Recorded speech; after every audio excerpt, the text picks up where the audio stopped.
I'm the founder of EBSA, and we are about protecting lives of not just pedestrians, but also the riders on the street with safe riding. But we also are upset about the middlemen who are buying mopeds, and then they are leasing the mopeds for like $300 a month to deliveristas in their name, in the middleman's name, and then taking 30% of their pay.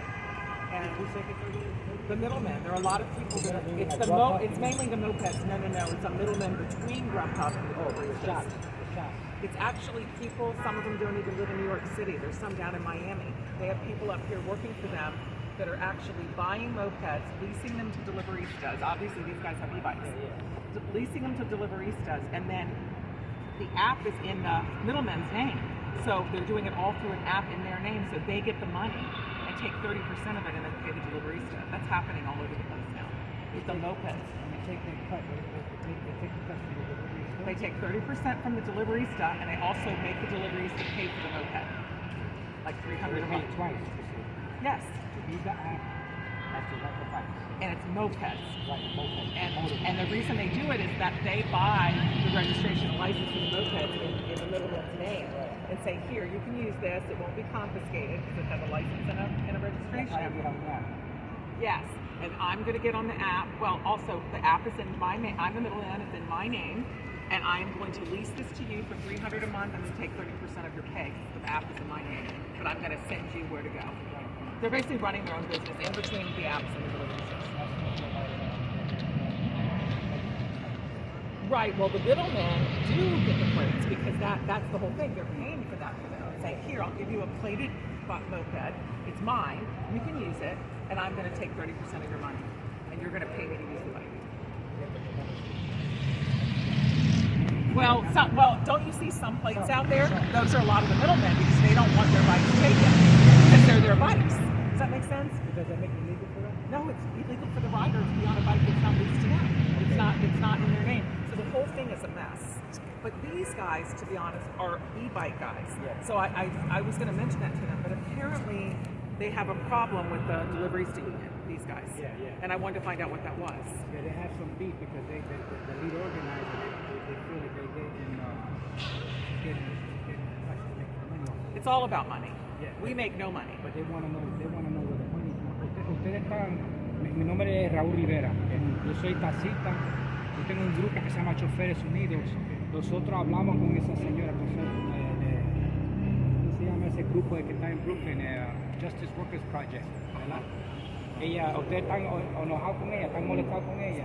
Mire, no estamos peleando con ella. Yo sé que no es personal, pero lo aquí que no es queremos cosa personal. es que ya no nos siga representando. ¿Por qué? Porque ha metido leyes que a nosotros no nos ayudan. Entonces, tú como conductor sabrás que cuando tú pides un aumento salarial, te recortan las horas. Y nosotros te trancan la aplicación. Exactamente. Eso pasó con los choferes. Entonces nosotros contra eso. Lo que queremos ahorita, que ya nadie diga, es que yo se represento. No, nadie nos representa. Lo que queremos es que nos dejen, como nosotros, analizar el problema y ahora sí presentárselos a ustedes, a cualquier organización, decir, mira, necesitamos esto. Nada. La cosa es que no es que la estoy defendiendo, es que ya ese grupo ya lo tiene. Y ella tiene que, aquí en los Estados Unidos, ella tiene ese derecho. Claro. El derecho tuyo es hacer un grupo también. No, nosotros nuestro derecho ahorita es hacer a que ella no utilice nuestro nombre. Está bien, está bien, eso también. Él es un miembro del Liberista, pero a él no lo han ayudado. Aquí está la comunidad completa, la que está peleando su derecho de decir, ya no quiero que me representen. Tenemos varias pruebas, tenemos muchas pruebas que esta señora anda comprando personas por membresía, le está cobrando $50 por membresía cada año. ¿Se da cuenta? Nosotros tenemos pruebas. Membership. Sí, sí, por eso. Nosotros tenemos pruebas. Sí, pero eso no es contra la ley. Todos los grupos hacen eso. No, pero nosotros tenemos pruebas que por qué hace eso y al final ella recibe fondos, dice, yo necesito fondos porque yo ayudo a tal fulano. Sí, pero nunca lo hace. Sí, hay personas que hayan fallecido, hay personas que hayan accidentado. ¿Y dónde está ella? Se esconde. Entonces, no sabe, es como que no sabe. El grupo mío Yo no pido, yo soy creador de este grupo, yo no pido dinero. Exactamente. Yo no pido dinero. O sea, lo que Vamos queremos a ganar, que estamos vamos a nosotros ganar también. dinero cuando se resuelve el problema. Exactamente. No a lo contrario. Si se pierde una bicicleta y ella va a decir, compañero, perdiste una bicicleta, ok, te lo pongo la mitad, ahora sí ella tiene derecho a...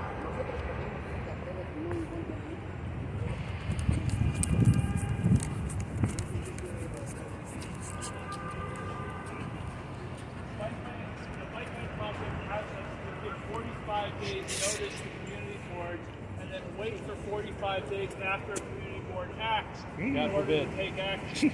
This is different from all other street projects. If you want to reverse the direction of the street in New York City, you don't have to wait 45 days. If you want to add a lane or take away a lane of parking and give it to drivers, you don't have to wait 45 days. That's not true. You only have to wait 45 days for a bike lane project. This is a wrong that this bill, Intro 417A, is going to fix today. We urge the members of the Transportation Committee to move this bill now, take the vote in the affirmative, and send it to the full council at the stated meeting this afternoon for a vote and passage. And for the mayor to enact it as soon as possible. So thank you all for being here. I would like to introduce some of my colleagues who would like to say a few words. First up is John Orcutt, Advocacy Director of New York. Thanks, Eric.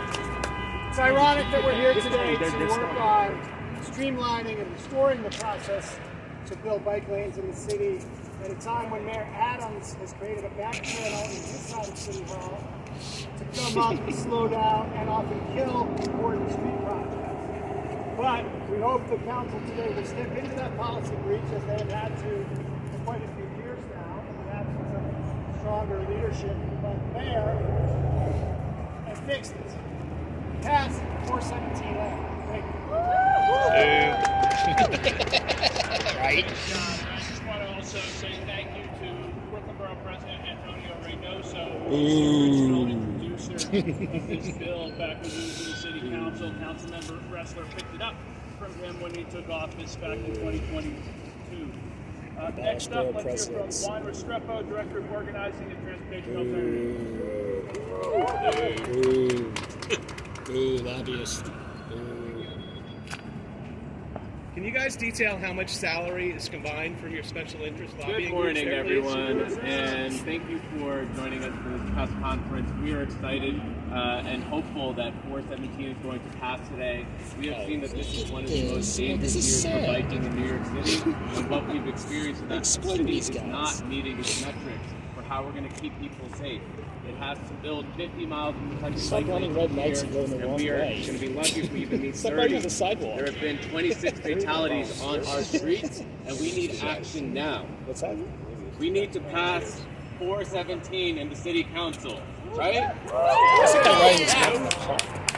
So we're excited to keep the fight going. We're excited to keep fighting. Let's pass 417.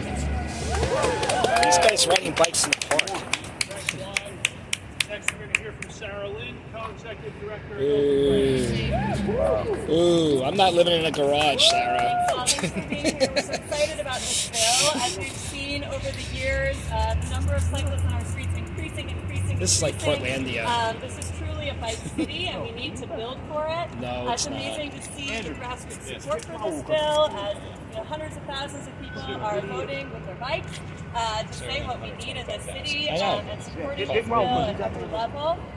So we need the council to act to enact what we already know New Yorkers want, and to make us our safe for a mode that so many people are already using, and even more people will use when they feel safe on our streets. I feel safe. I ride a bike all the time. I ride a bike all the time. I feel safe. E-bike riders. Look at this. Oh, people bought their motorcycles here. They bought their motorcycles. Boo. Boo. Where is LincolnRestler? How come Linky ain't here? What is Linky's aid? The reason that we're in favor of the process to approve bike lanes is way too long. We need to shift people into bikes, into safer bike lanes to reduce toxic air pollution to help us meet our climate goals. We urge City Council to pass the bill today, and thank you so much. Why is Raul saying Just to recap, the city currently treats bike lane projects differently from all other street projects. It requires a 45-day notice to community boards and city council members and a 25-day waiting period after those projects are approved by the council and by the city board. So let's change that. We're here to change that today. We have a bill that's waiting to be voted on in the Transportation Committee. It needs to get passed today. It needs to go to the full council for the state meeting this afternoon. yeah, Restrepo did. Yeah, open plan ceremony after. I don't know where these people came from. Those are those people. Oh my God. It's like Portlandia. Pay back the PPP, 800 grand. Yeah, that's right. That's right. Where's the PPP money? Why did you need it when you've made $3 million net over those 2 years? Just throwing the 2 cents out there. Thank you. Weaponizing the pandemic. They exploit the pandemic. Where's Linky? Like Linky's not out here. This is hysterical. All right, now it's not a congratulations. Where's Linky? Where's LincolnRestler? Any word? Okay, I think they're discussing. They do wait for Lincoln. Let me get Raul coming.